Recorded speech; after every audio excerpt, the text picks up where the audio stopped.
সবকিছু যদি আল্লাহ সৃষ্টি করে থাকে তাহলে আল্লাহকে কে সৃষ্টি করেছে? এই প্রশ্নটির সম্মুখীন আমরা প্রায়ই হই, যেটা অমুসলিমদের কাছে হতে পারে, যেটা নাস্তিকদের কাছে হতে পারে, এবং আমাদের মতো মুসলমানদের মাথায়ও এই রকম প্রশ্ন ঘোরে। এই প্রশ্নটির উত্তর আমি আপনাদেরকে দিয়ে দিব ছোট্ট একটা ঘটনার মাধ্যমে। তো চলুন শুরু করা যাক সেই ঘটনাটি।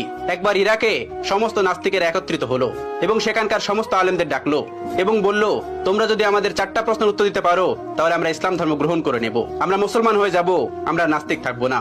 তারপর সকল আলেমরা বলল, ঠিক আছে, তোমাদের প্রশ্ন 4টি করো, আমরা প্রশ্ন উত্তর দেওয়ার চেষ্টা করব।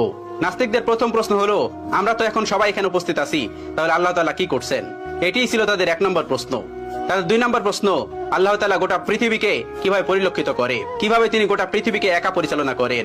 একা দেখা তো সম্ভব না, তিনি কি করে একা এগুলো পরিচালনা করেন? এটি ছিল তাদের দ্বিতীয় প্রশ্ন। তাদের 3 নম্বর প্রশ্ন, মুসলমানদের নবী হযরত মুহাম্মদ সাল্লাল্লাহু আলাইহি ওয়াসাল্লাম মিরাজে গিয়েছিলেন, পৃথিবীর এই আহ্নিক গতি ভেদ করে আসমানের কোন দরজাতে তিনি আসমানে প্রবেশ করলেন এবং আল্লাহর সঙ্গে দিদার করলেন? এটি ছিল তাদের তৃতীয় প্রশ্ন।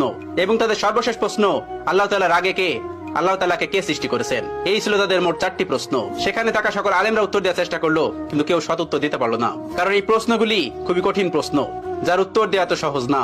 তারা কেউ পারল না তাদের উত্তর দিতে। ওই সবস্থল থেকে কিছুটা দূরেই ইমামে আজম আবু হানিফা রাহমাতুল্লাহর বাড়ি ছিলেন। আপনারা অনেকেই জানেন, ইমাম আবু হানিফা রাহমাতুল্লাহ কাপড়ের ব্যবসায়ী ছিলেন। তো শহরের পাশেই তার বাড়ি ছিলেন। তার কানে এই খবরটি গেল, তিনি জানতে পারলেন সবস্থলে এই ঘটনাটি ঘটছে। তিনি দ্রুত বাড়ি থেকে বের হয়ে সেই সবস্থলে উপস্থিত হলেন। তার বয়স তখন মাত্র 13 বছর। তখন তিনি 30 পারা কোরআনের হাফেজ। তিনি সেখানে উপস্থিত হলেন এবং তিনি পিছন থেকে বললেন, আমি তোমাদের এই 4টি প্রশ্নের উত্তর দিতে চাই। সবাই সেখানে অবাক হয়ে গেল, এই ছোট্ট বাচ্চাটি এই কঠিন কঠিন প্রশ্নের উত্তর দেবে? অবাক হয়ে তাকে ডেকে নিল এবং বলল, তুমি আসো। তিনি বললেন, আমি তোমাদের এই সকল প্রশ্নের উত্তর দিব।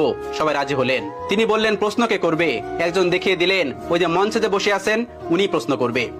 চেয়ারে বসে থাকা ওই লোকটিকে আবু হানিফা রাহমাতুল্লাহ বললেন, তুমি যখন আমাকে প্রশ্ন করবে তখন তুমি আমার ছাত্র, আমি তোমার শিক্ষক, তাহলে আগে তুমি আমাকে ওই চেয়ারে বসতে দাও, আর তুমি নিচে দাঁড়িয়ে আমাকে প্রশ্ন করবে।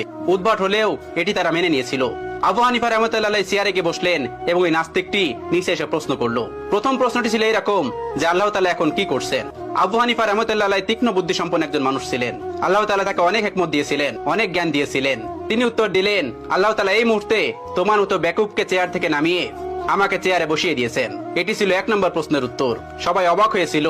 এই উত্তর খণ্ডানোর মতন উত্তর তাদের কাছে ছিল না, তাই তারা এটি মেনে নিতে বাধ্য হয়েছিল। এবার তিনি বলেছিলেন, এবার তোমার দ্বিতীয় প্রশ্নটি করো। দ্বিতীয় প্রশ্নটি করলো, আল্লাহ তাআলা একা এই পুরো পৃথিবীকে কিভাবে পরিচালনা করে? একা তিনি পুরো পৃথিবীকে কিভাবে দেখেন? তিনি তাদেরকে 4 কোণাওয়ালা একটা ঘরে নিয়ে গেলেন এবং সেই ঘরে একটা বাতি জ্বালালেন, একটা মোমবাতি। এবার তিনি বললেন, এবার বলো, এই আলোর মুখ কোন দিকে, এই আলোর চোখ কোন দিকে?